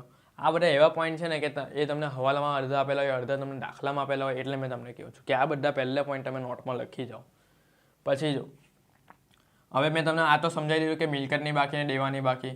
તો જ્યારે પણ આપણે કોઈ મિલકતનું ખાતું બનાવીએ, એટલે કે જમીનનું ખાતું, મકાનનું ખાતું, તો એની ઉધાર બાજુ આપણે શરૂની બાકી લખાય, બાકી આગળ લાવ્યા, અને જમા બાજુ નીચે આપણે લખીએ બાકી આગળ લઈ ગયા આખરની બાકી. એ રીતે દેવાની બાકી લખીએ ને તો દેવાની આપણે શરૂની બાકી જમા બાજુ લખવાની કે બાકી આગળ લાવ્યા, અને આખરની બાકી આપણે ઉધાર બાજુ લખવાની, બાકી આગળ લઈ ગયા. પછી તમારા દાખલામાં એમ કીધું કે કામદાર નફાભાગ ભંડોળ અથવા તો પ્રોવિડન્ટ ફંડમાં ઘટાડો, તો એ કામગીરીમાં માઇનસ થઈ જાય. હવે પેલું જોજો, એ રોકડ આવે તો પ્લસ ને રોકડ જાય તો માઇનસ. હવે એક બીજી વાત કે તમારા દાખલામાં એમ કીધેલું હોય કે બોનસ સામાન્ય અનામત ખાતામાંથી આપવાનો છે. આ કેટલા નાના પોઈન્ટ કવર કરેલા તમને ખબર છે? બધા પોઈન્ટ શોધીને કવર કરેલા છે. સામાન્ય અનામતમાંથી બોનસ આપવાનું તમને કીધું હોય તો સામાન્ય અનામત ખાતાની ઉધાર બાજુ લખવાનું. સામાન્ય અનામત ખાતાની ઉધાર બાજુ શું લખવાનું? ઇક્વિટી શેર મૂડી. અને ઇક્વિટી શેર મૂડી ખાતાની જમા બાજુ શું લખવાનું? સામાન્ય અનામત. આ રીતે લખવાનું. પછી જો તમારા દાખલામાં એમ કીધું કે મૂડી નફો શોધો, તો એનું સૂત્ર અહીંયા લખેલું કે વેચાણ કિંમત માઇનસ મૂળ કિંમત, એટલે કે પડતર કિંમત બરાબર. આ બધા પોઈન્ટ છે ને દાખલામાં જ એમ તો સમજ પડે, પણ આ તો કેવું છે કે કયા નવા પોઈન્ટ આવે છે ને એ બધા અહીંયા લખી દીધા છે, એટલે આપણાથી કોઈ પણ પોઈન્ટ અંજાનો નહીં રહી કે આ પોઈન્ટ કાંઠી આવ્યો. સમજ પડી? ચાલો હવે જો આખું પોઈન્ટ પૂરું, આ બધું પૂરું થઈ ગયું. હવે જો અહીંયા આવી જાઓ, આ તો મોસ્ટ આઈએમપી છે ફ્રેન્ડ્સ, મોસ્ટ આઈએમપી, કે તમારા દાખલામાં જ્યારે કીધું ન હોય, જ્યારે તમારા રકમમાં ઘસારો ફંડ કે ઘસારાની જોગવાઈ ન આપેલી હોય, એટલે કે જે પાકું સરવાયું હોય રોકડ પ્રવાહનું, એટલે કે પેલું રકમનું આપેલું હોય આપણે રકમનો, એમાં તમારે જોવાનું કે ઘસારો ફંડ કે ઘસારાની જોગવાઈ આપેલી છે એવું લખેલો છે શબ્દ રકમમાં, હવાલામાં નહીં. હમણાં ખાલી રકમની જ વાત કરો. રકમમાં કે જ્યારે દાખલામાં ઘસારો ફંડ કે ઘસારાની જોગવાઈ નથી આપી ત્યારે આ પદ્ધતિનો ઉપયોગ કરો. કઈ? ખાલી આ પદ્ધતિ. નીચેનું નથી વાત કરતો, ખાલી આ બે ખાતાની વાત કરું છું. તો ત્યારે તમને શું કરવાનું? તો સૌથી પહેલાં આપણે કાયમી મિલકતનું ખાતું તો ફરજિયાત બનાવવાનું હોય બરાબર, કારણ કે મિલકતની વાત છે. એના પછી તમે ઘસારાની જોગવાઈનું ખાતું પણ ફરજિયાત બનાવવાનું હોય બરાબર. હવે જો કાયમી મિલકતનું ખાતું કઈ રીતે બનાવવાનું એનું આખું સ્ટ્રક્ચર લખેલું છે. ઘસારાની જોગવાઈનું ખાતું કઈ રીતે બનાવે એમાં કઈ કઈ વિગત આવે બધું લખેલું છે. તો સૌથી પહેલાં જો આપણે કેની વાત કરીએ કે જ્યારે દાખલામાં ઘસારો ફંડ કે ઘસારાની જોગવાઈ નથી આપી તો કાયમી મિલકતના ખાતામાં સૌથી પહેલાં યાદ કરો કે મિલકત એ આપણે શું છે. મિલકત એ આપણે આ શું છે આપણી મિલકત છે એટલે કે જમીન છે, મકાન છે, ફર્નિચર એ બધી આપણી મિલકત કહેવાય. તો મિલકતની હંમેશા ઉધાર બાજુ આવે. ઉધાર બાજુ એટલે કઈ શરૂ નહીં બાકી. એને શું લખાય છે અહીંયા બાકી આગળ લાવ્યા અને અહીંયા બાકી આગળ લઈ ગયા જમા બાજુ. હવે ફ્રેન્ડ્સ મારી એક વાત હંમેશા યાદ રાખજો કે અહીંયા એટલે કે જ્યારે ઘસારો કે ઘસારો ફંડ ઘસારાની જોગવાઈ આપણે દાખલામાં નથી આપી ત્યારે આ આપણે બાકી આગળ લાવ્યા અને બાકી આગળ લઈ ગયા લખ્યા છે એટલે શરૂ નહીં કે આખા એ કઈ લખાશે ચોપડે કિંમત લખાશે. ચોપડે કિંમત એટલે કેવી કિંમત તમને ખબર છે ઘસારા બાદ કિંમત. એક ઉદાહરણ આપું છું કે 25,000 જમીનની કિંમત છે, 5,000નો ઘસારો છે તો આપણે 20,000 જે આવે ને એ લખવાની હોય એને ઘસારા બાદ કહેવાય બરાબર. ચોપડે કિંમત એને કહેવાય.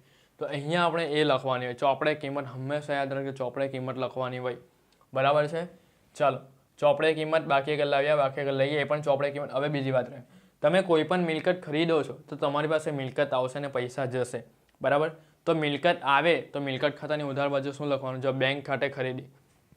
હમણાં તમે ખાલી વિગત યાદ રાખજો આની એન્ટ્રી પણ હું તમને સમજાવવા. ઉધાર બાજુ અહીંયા લખી દેવાનું બેંક ખાતે ખરીદી.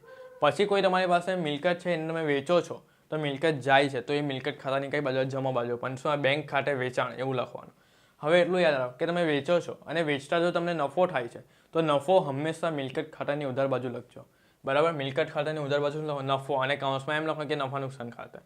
અને જો મિલકત વેચતા તમને ખોટ જાય છે તો ખોટ હંમેશા યાદ રાખજો કે મિલકત ખાતાની જમા બાજુ લખી દેવાનું નફા નુકસાન ખાતે ખોટ બરાબર છે. હવે જો તમને ઘસારો પણ થાય છે તમારા દાખલામાં કીધું કે 10% ઘસારો ગણો નીચે હવાલામાં કીધું આ ઘસારો આખો અલગ છે હવાલામાં કે સાદો ઘસારો છે.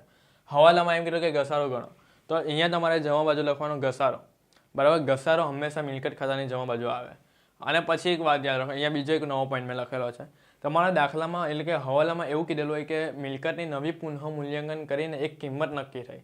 પુનઃ મૂલ્યાંકન ખબર આપણે પહેલાં આવતો હતું કે આ મિલકત છે હવે આની મેં નવી કિંમત નક્કી કરું પછી આને વેચું તો એ પુનઃ મૂલ્યાંકન કહેવાય. એ આખો અલગ જ પોઈન્ટ છે. આમ તો નથી આપતો તો પણ મેં અહીંયા કવર કરી દીધો છે. જો પુનઃ મૂલ્યાંકન આપણે નક્કી કરીએ એક નવી કિંમત અને એને નક્કી કરતાં આપણે નફો થયો તો એ ઉધાર બાજુ અને ખોટ થઈ તો જમા બાજુ. એટલું યાદ રાખો કે નફો ઉધાર બાજુ આવે અને ખોટ જમા બાજુ મિલકતના ખાતે. બસ આટલી વિગત કાયમી મિલકતમાં આવે. અને કાયમી મિલકતના ખાતામાં હંમેશા આપણે ખરીદી શોધવાની હોય બરાબર. હવે જે વિગત હું તમને કહેવા જાઉં છું એ ખૂબ જ અગત્યની છે. મેં તમને અમને કાયમી મિલકતનું આખું સ્ટ્રક્ચર સમજાવી દીધું છે. આની અંદર શું આવે બધું જ સમજાવી દીધું. હવે હું તમને એ સમજાવવાનો છું કે કાયમી મિલકતના ખાતામાં જે વિગતો આવે છે એની એન્ટ્રી કા થાય છે હવે એ સમજાવવાનું. મેં તમને પહેલે શું કીધું તમને ખાલી બે વસ્તુ જોવાની એક બેંક ખાતે એક નફા નુકસાન ખાતે બરાબર. હવે જો સૌથી પહેલાં આપણે ઉધાર બાજુની વાત કરીએ. હું પાછું પેલો જ કરી દઉં કે જમા બાજુ એટલે પ્લસ ઉધાર બાજુ એટલે માઇનસ બરાબર છે. આપણે ખાલી એ જ જોવાનું કે કયા શીર્ષકમાં આપણે લખવાનું છે. ચાલો સૌથી પહેલાં અહીંયાથી વાત કરીએ. જો અહીંયા બેંક ખાતે આવી ગયો ખરીદી. હવે આ કયો લગતો વળગતો વ્યવહાર છે જો મિલકતને લગતો વળગતો છે. મિલકતને લગતો એટલે કયું રોકાણમાં આવી શકે બરાબર. જો ખરીદી છે આપણે કોઈ પણ વસ્તુ ખરીદીએ તો આપણે શું થશે પૈસા આપણી પાસેથી જશે તો અહીંયા મેં માઇનસ તો કરેલું જ છે. જો બેંક ખાતે અહીંયા ખરીદી તો અહીંયા માઇનસ. હવે આ વ્યવહારને ક્યાં લખાય ખબર રોકાણ પ્રવૃત્તિમાં અહીંયા લખી દેવાનો માઇનસ. જો અહીંયા મેં લખેલું છે કાયમી મિલકતોની ખરીદી બરાબર તો એ માઇનસ. પછી અહીંયા જો નફા નુકસાન ખાતે નફો આવ્યો નફા નુકસાન ખાતે આવ્યું અને અહીંયા માઇનસની નિશાની છે. તો હવે આ આપણે પોઈન્ટ ક્યાં લખવાનું નફા નુકસાન ખાતે નફો તો એ આપણે અહીંયા લખી દેવાનું છે. જો મિલકત વેચાણનો નફો લખેલો છે ને એ અહીંયા આપણે માઇનસ કરવાનો એટલે આપણે અહીંયા બેંક ખાતાની એન્ટ્રી આપવાની પછી આપણે અહીંયા નફા નુકસાન ખાતાની એન્ટ્રી આપવાની બરાબર. આ પુનઃ મૂલ્યાંકનની કોઈ એન્ટ્રી નહીં થાય. ચાલો હવે જમા બાજુ આવી જાઓ. જમા બાજુ જો અહીંયા બેંક ખાતે વંચાય તો હા બેંક ખાતે અહીંયા વેચાણ છે અહીંયા પ્લસની નિશાની છે તો આ આપણે ક્યાં લખાશે જો વેચાણ છે બેંક ખાતે છે આપણે કોઈ વસ્તુ વેચીએ તો આપણે પૈસા આવશે તો એ આપણે ક્યાં લખીએ ખબર રોકાણમાં જ લખાય. પણ જો અહીંયા લખેલું છે કાયમી મિલકતોની ઉપજ મિલકતને લગતું ઓળખતો રોકાણને લગતું ઓળખતો એ બધું અહીંયા લખી દેજો. પછી જો નફા નુકસાન ખાતે અહીંયા દેખાય છે ખોટ. જો નફા નુકસાન ખાતે ખોટ આવી તો અહીંયા મેં લખેલું જ છે અને માઇનસની પ્લસની નિશાની છે જો એટલે આ કા આવશે ખોટ છે. તો જો મિલકત વેચાણની ખોટ છે ને અહીંયા તો એ પ્લસ. હવે જો ઘસારો છે આપણે આ ઘસારાની અંદર પણ થઈ જાય ક્યાં થાય ઘસારાની અંદર. જો નહીં તો આપણે ઘસારો હમણાં રવા દઈએ કારણ કે અહીંયા એનું ખાતું આપણે બનાવેલું જ છે ને એટલે એમાં હું તમને સમજાવી લેવા. ચાલો આટલું કામ થઈ ગયું કાયમી મિલકતનું કામ પતી ગયું. હવે ઘસારાની જોગવાઈનું ખાતું બનાવવાનું. ઘસારાની જોગવાઈના ખાતામાં ખાલી 4 વિગત આવે એના સિવાય બીજું કંઈ નહીં આવે. ઘસારાની જોગવાઈ આપણે છે ને કઈ સાઈડ લખીએ ખબર? મૂડી દેવા બાજુ લખીએ, એટલે દેવું સમજી લેવાનું. તો એની હંમેશા સર્વની બાકી જમા બાજુ લખાય. તો એની પહેલાં આપણે લખીને બાકી આગળ લાવ્યા જમા બાજુ, બાકી આગળ લઈ ગયા, અહીંયા ઉધાર બાજુ લખવાની.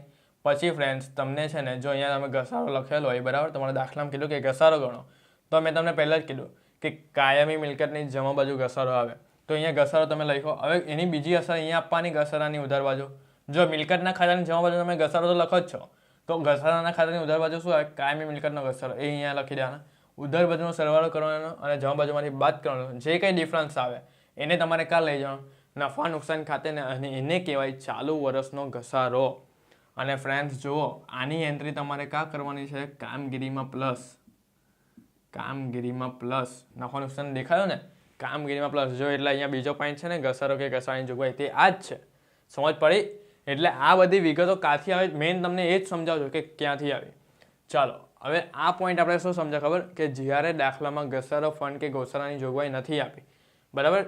હવે જો કે જ્યારે દાખલામાં ઘસારા ફંડ કે ઘસારાની જોગવાઈ આપી છે, તમારી રકમમાં એવું કીધેલું છે મૂડી દેવા બાજુ કે ઘસારો અને ઘસારાની જોગવાઈ છે બરાબર, ઘસારો ફંડ છે એવી વિગત આપેલી છે, તો ત્યારે શું ફરક પડે? જો આ પદ્ધતિમાં શું ફરક પડે? જો ખાલી અહીંયા 2 પોઈન્ટ તમારે ખાલી ધ્યાનમાં રાખવાના કે માત્ર મિલકતની બાકી મૂળ કિંમતે લખાશે અને ઘસારાની જોગવાઈની એન્ટ્રી થશે નહીં. બસ આ 2 વિગત ખાલી તમારે યાદ રાખવાની.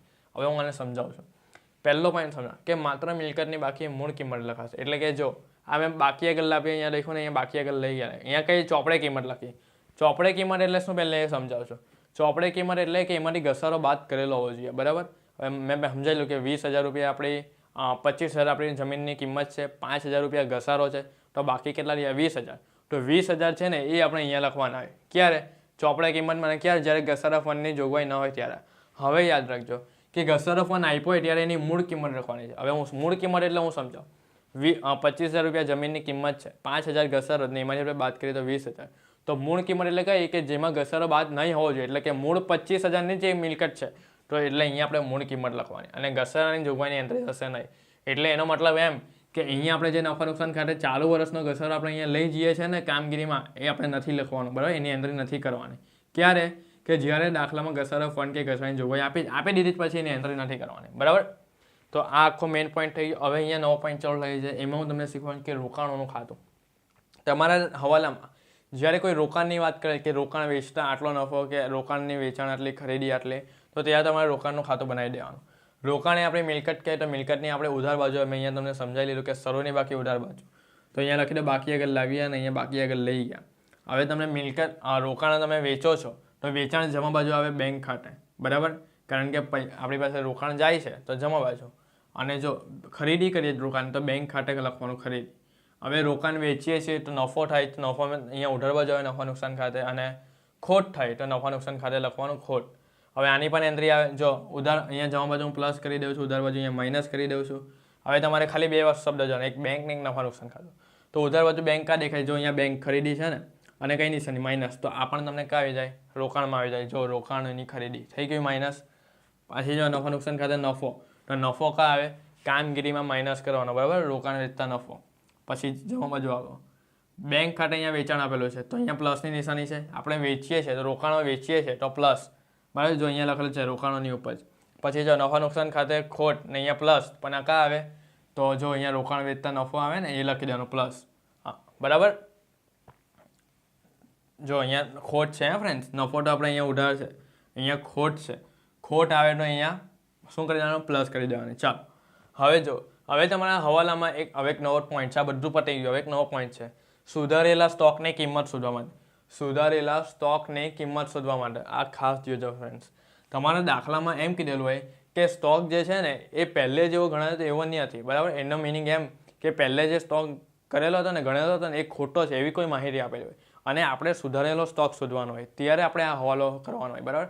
જો આ વિગત છે ને કોઈ નહીં એમ તો બતાવે, પણ આ તો છે ને મેં એકદમ જ બેઝિક પોઈન્ટને એકદમ ડીપલી અંદરથી સમજાવજો કે હવાલામાં કયા કયા પોઈન્ટ આવે, એટલે મેં એ બધા કોન્સેપ્ટ અહીંયા ક્લિયર કરાવું તમને. જો તમને એમ કીધેલું હોય કે સુધારેલા સ્ટોકની કિંમત શોધો, તો ત્યારે તમને શું શોધવાનું? સૌથી પહેલાં એની તો મૂળ કિંમત સાચી શોધવાની. તો એનું એ સૂત્ર છે સ્ટોકની ચોપડે કિંમત, એટલે કે સ્ટોકની જે પહેલી ચોપડે કિંમત તમારા દાખલામાં આપેલી હોય, સ્ટોકની એક કિંમત આપેલી હોય એ અહીંયા લખી દેવાની, સ્ટોકની ચોપડે કિંમત છેદમાં 100 પ્લસ ઓર માઇનસ ટકા ગુણ્યા 100. હવે જો અહીંયા પ્લસ ઓર માઇનસ કેમ છે, તમારા દાખલા મેં એમ કીધું કે આટલા વધુ ગણાયો કે આટલા ટકા ઓછો ગણાયો છે. જો વધુ શબ્દ આપેલો હોય ને તો અહીંયા પ્લસ કરજો, અને જો ઓછો શબ્દ આપેલો હોય તો અહીંયા માઇનસ કરજો, અને અહીંયા એના ટકા લખી દેવાના, અને અહીંયા 100 અને અહીંયા ગુણ્યા 100 લખવાના. બરાબર. આ રીતે સ્ટોકની અહીંયા મૂળ કિંમત મળશે. પછી તમારે બીજા સ્ટેપમાં એમાં સ્ટોકનો તફાવત શોધવાનો, અને એમાં સ્ટોકના તફાવતનું સૂત્ર શું છે? સાચી કિંમત. બરાબર. શું છે? સાચી કિંમત. સાચી કિંમત એટલે કઈ? જે હમણાં તમે શોધીને લાવ્યા ને આ સૂત્રથી એ લખવાની. અને ખોટી કિંમત. ખોટી કિંમત એટલે કઈ? જે તમે હમણાં અહીંયા ઉપર લખેલી જ ને, જે પેલી રકમ આપેલી હોય એનો અહીંયા માઇનસ કરવાનો, માઇનસ. અને અહીંયા જે એનો તફાવત આવે ને એ તમારે કઈ રીતે લખવાનો? જો એ તફાવત તમારે કામગીરીમાં કરવાનો છે, કામગીરીમાં લખો. હવે પ્લસ ઓર માઇનસ એ હું સમજાવું કે હવે માનો ફ્રેન્ડ્સ, જો તમે આ સૂત્ર લખો છો અને અહીંયા તમે પ્લસ લખો છો, એટલે એમ કીધું કે વધુ તો અહીંયા તમારે કામગીરીમાં પ્લસ કરી દેવાનું. જો અહીંયા જે ચિહ્ન હોય ને, હવે માની લો અહીંયા પ્લસનું ચિહ્ન, તો અહીંયા કામગીરીમાં પ્લસ કરી દો. હવે માની લો કે તમે એમ કીધું કે આટલા ટકા ઓછું, તો તમે અહીંયા શું કરશો? માઇનસ નિશાની કરશો. તો ઓછું આવે તો અહીંયા કામગીરીમાં માઇનસ કરી દો. એ રીતે. જો કેટલું સરળ છે આ, એ રીતે. બરાબર. જો આમાં નહીં સમજ પડે ને તરત મને ફોન કરો, બહુ મેસેજ નહીં કરતા, કારણ કે હવે છે ને મારી પાસે બહુ ઢગલા મેસેજ આવે કે પરીક્ષા નજીક છે, એટલે બહુ બધા સ્ટુડન્ટ દરરોજના મેસેજ કરતા હોય, એટલે મારાથી કોઈને રિપ્લાય નહીં પણ અપાય. એના કરતાં ડાયરેક્ટ કોલ કરી દો, તમારું સોલ્યુશન ત્યાં જ થઈ જશે. ચલો, તો આ આખો પોઈન્ટ થઈ ગયો. હવે જે પોઈન્ટ આવે છે એ પોઈન્ટ આઈએમપી ને આઈએમપી સમજી લો. એ પોઈન્ટ જો તમે શીખી ગયા ને ફ્રેન્ડ્સ, તો સમજી લો કે તમારું બધું પતી ગયું. આખું રોકડ પ્રપત્રક અહીંયા પતી ગયું તમારું. આ છેલ્લો પોઈન્ટ, આ છેલ્લી ઘડીનો પોઈન્ટ આવી ગયો આખો. કયો ખબર? રેડી મેમ્બર પ્રેફરન્સ પરત કરવાનો આખો. સેમ 4માં કે સેમ 3માં આખું આ ચેપ્ટર હતું. રેડી મેમ્બર પ્રેફરન્સ પરત કરવા, આરપીએસ શેર, બરાબર, પ્રેફરન્સ શેર, એ પરત કરવાનો આખો હવાલો.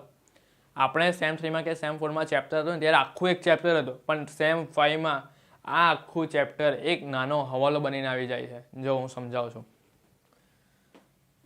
તમને. દાખલામાં કીધેલું હોય કે આટલા ટકાના રેડીમેડ પ્રેફરન્સ પરત કરવાના છે.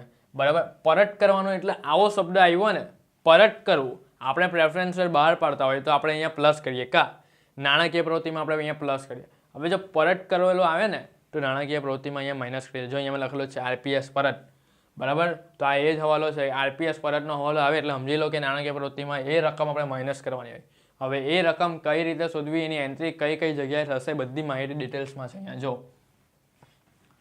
સૌથી પહેલાં જો આવો તમને કોઈ હવાલો આવે ત્યારે સૌથી પહેલાં સ્ટેપ અહીંયા 1, સ્ટેપ પ્રમાણે જ કરો એટલે કોઈ કન્ફ્યુઝન નહીં થાય. સ્ટેપ 1 કે પ્રેફરન્સ શેરની સંખ્યા વધો, અને એ કઈ રીતે મળશે? કુલ ભરપાઈ કિંમત છેદમાં શેર દીઠ ભરપાઈ કિંમત. કુલ ભરપાઈ કિંમત એટલે તમને ટોટલ ભરપાઈ કિંમત એટલે કે પેલી આપણે નહીં આપણે 2 લાખ 5 લાખ 3 લાખ એ રીતે. અને શેર દીઠ ભરપાઈ કિંમત. શેર દીઠ ભરપાઈ કિંમત એટલે શું કે એક શેરની કેટલી કિંમત, એ એટલે ટોટલ તમને શેરની સંખ્યા મળી જાય, એટલે 3000 શેર છે, 2000 શેર છે, એ રીતે શેરની સંખ્યા મળી ગઈ. હવે બીજા સ્ટેપ એટલે કે અહીંયા એમાં જ એક સ્ટેપ છે, એમાં તમારે શું લખો કે બાકી હપ્તાની રકમ શોધો. તમારા દાખલામાં એમ કીધું કે 10 ભરપાઈ છે ને 8 ભરાઈ ગયા છે, એટલે 2 ભરવાના બાકી રહી. 10માંથી 8 ભરાઈ એટલે 2 ભરવાના બાકી રહી, એટલે અપૂર્ણ છે. અપૂર્ણને પૂર્ણ કરવાના. તો જો એના માટે શું છે, તો સૌથી પહેલાં બાકી હપ્તાની રકમ શોધવા, શેર ગુણ્યા શેર દીઠ બાકી રકમ, એટલે શેર જે આપણે મહિલા એના ગુણ્યા જેટલા રકમ બાકી છે, માની લો કે 2 બાકી, તો એનો ગુણાકાર, અને એ જે રકમ આવે એ આપણે બેંક ખાતે લઈ જવાની. જો ફ્રેન્ડ્સ, હવે કન્ફ્યુઝન નહીં થાય કે આ બધી એન્ટ્રી અમે કઈ રીતે મારશું, દાખલામાં બધું સમજાવી દેવા. ચાલો પછી જો આટલું કામ થયું પછી તમારે એક આવું એક કોષ્ટક બનાવવાનું છે. એમાં તમારે અહીંયા પહેલાં લખવાનું છે પ્રેફરન્સ શેર હોલ્ડરને પરત કરવાની રકમ, અને આ જે જશે બેંક ખાતે જશે, એટલે ક્યાં જશે ખબર? અહીંયા આરપીએસ પરત, એ જ આપણે અહીંયા પહેલી રકમ મળશે, આપણે એ શોધવાની છે. એમાં તમારે પ્રેફરન્સ શેર મૂડી પણ હશે અને પ્રેફરન્સ શેર પરત પ્રીમિયમ પણ હશે, એટલે પ્રેફરન્સ શેર મૂડી અને પ્રીમિયમ બંને મળીને આપણે અહીંયા એ માઇનસ કરવાનું છે. બરાબર, એકમાં જ. અને હવે જો ફ્રેન્ડ્સ, એ બંનેની આપણે જોગવાઈ કરવાની હોય. પ્રેફરન્સ શેર મૂડીની પણ જોગવાઈ કરવાની હોય અને પ્રેફરન્સ શેર પરત પ્રીમિયમની પણ જોગવાઈ કરવાની હોય, અને એ બંને અલગ રીતે થાય. જો તો સૌથી પહેલાં આપણે વાત કરીએ પ્રેફરન્સ શેર મૂડી. જો પ્રેફરન્સ શેર મૂડી છે ને 2 સાધનોમાંથી પરત કરી શકાય. કયા 2 સાધનોમાંથી? એક વહેંચણી પાત્ર નફામાંથી અને બીજું નવા શેર એટલે ઇક્વિટી શેર બહાર પાડીને. સૌથી પહેલાં આપણે વાત કરીએ કે વહેંચણી પાત્ર નફામાંથી. તો વહેંચણી પાત્ર નફા આપણે તમને કીધું કે સામાન્ય અનામતમાંથી કે નફા નુકસાન અનામતમાંથી, એમાંથી આપણે કરવાની અડધી રકમ. બરાબર. અને એને આપણે જમા કરવાની મૂડી પરત અનામત ખાતે. અથવા તમને એમ કીધું કે આટલા શેર ઇક્વિટી શેર બહાર પાડીને કરો, તો એ આપણે અહીંયા લખવાનું હોય. અને પાછું એમ કીધું કે ઇક્વિટી શેર બહાર પાડો અને પ્લસ એને પણ જામીનગીરી આપો, તો એ પણ આપણે અહીંયા જ લખવાનું હોય. બરાબર. હવે પ્રેફરન્સ શેર પરત પ્રીમિયમની વાત કરીએ તો પ્રીમિયમની જોગવાઈ 2 રીતે થાય. એક જામીનગીરી પ્રીમિયમમાંથી એક નફા નુકસાનમાંથી, બરાબર છે. જો આ બધા છે ને પોઈન્ટ છે, આ પોઈન્ટ ખાલી તમે પહેલાં નોટમાં ઉતારી લો એટલે તમને ડાઉટનો નહીં થાય કે આ પોઈન્ટમાં આ હવાલામાં શું કરવાનું. આ રીત જોઈને તમે કરી શકો, બરાબર. અને નહીં આવડે તો મને કહેજો, હું બેહેલો જ છું.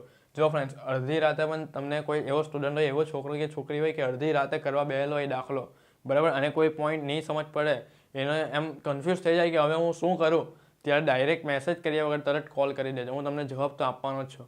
અને આ સુધી જેટલા બી ફોન કરેલો જ ને એ બધાને સારો જવાબ આપેલો, બધાને જ સોલ્યુશન મોકલેલું છે, બરાબર. ચલો હવે જો આટલું કામ થયું. હવે આ જે આપણે આખું કોષ્ટક બનાવીએ છીએ ને એની ટોટલ 5 અસર થાય. કેટલી? 5 અસર.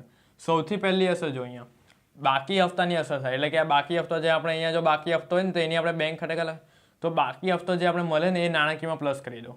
અહીંયા આ નાણાકીયમાં પ્લસ અહીંયા બાકી હપ્તો થાય, કારણ કે બાકી હપ્તો આપણે મંગાવીએ તો પૈસા આવશે તો એ અહીંયા પ્લસ કરી દો.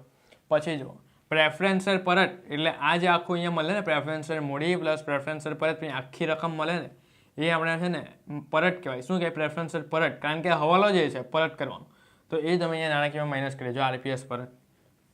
ત્રીજી અસર, જો વહેંચણી પાત્ર નફો જે આપણે કરીએ છીએ, જો સામાન્ય અનામતમાંથી આપણે કીધું હોય જોગવાઈ કરવાની, તો સામાન્ય અનામત ખાતાની ઉધાર બાજુ લખવાની. શું લખવાનું? મૂડી પરત અનામત ખાતે.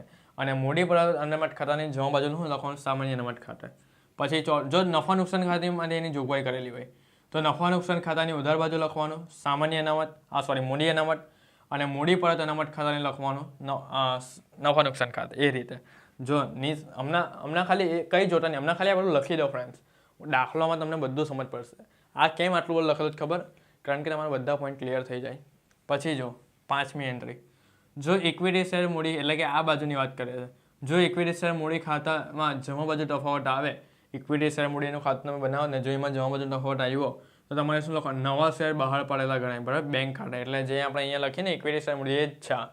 નવા શેર બહાર પડેલા લાગે બેંક ખાતે. તો અહીંયા મેં તમને બધું જ સમજાવી લીધું છે ફ્રેન્ડ્સ. માની લો કે આખું રોકડ પત્રકમાં જેટલા પણ પોઈન્ટ આવે છે ને, નાનામાં નાના પોઈન્ટ, એ બધા અહીંયા ક્લિયર કરાવી દીધા તમારા. હવે આપણે કરશું ફ્રેન્ડ્સ, હવે દાખલા સ્ટાર્ટ કરી લેશું. અને એવું નહીં સમજતા કે હું બધા દાખલા નથી કરવાનો. કેમ નથી કરવાનો ખબર? એક દાખલા કરવાનો કોઈ મતલબ નથી. હું એવા દાખલા શોધવાનો છું ને કે છે ને તમને પરીક્ષામાં બહુ કામ લાગશે. પરીક્ષામાં તમને કામ લાગશે. કેમ ખબર? અલગ અલગ દાખલા કરવાના એટલે બધા જ પોઈન્ટ ક્લિયર થઈ જશે. બધા જ પોઈન્ટ. હું 5-6 એવા દાખલા શોધી કરવા જેમાં નવા પોઈન્ટ આવતા હોય અને એ દાખલા હું તમને અહીંયા બોર્ડ પર કરાવી દેવા. તમારો ખૂબ ખૂબ આભાર ફ્રેન્ડ્સ. હવે આપણે મળશું નેક્સ્ટ લેક્ચરમાં.